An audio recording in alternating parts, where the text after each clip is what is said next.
I just wanted to show everybody what happens when you let your dog chew on the chewing toys here. Here's one where all the limbs have been pulled off, including the head.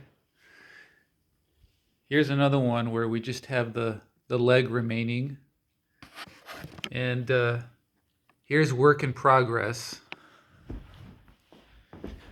What we have here is a miniature schnauzer who doesn't know how to respect his toys. So he likes to start by chewing off the ears, and I have to watch him. You're not supposed to chew the ears off, Roscoe. You're not supposed to. All right, thanks everyone.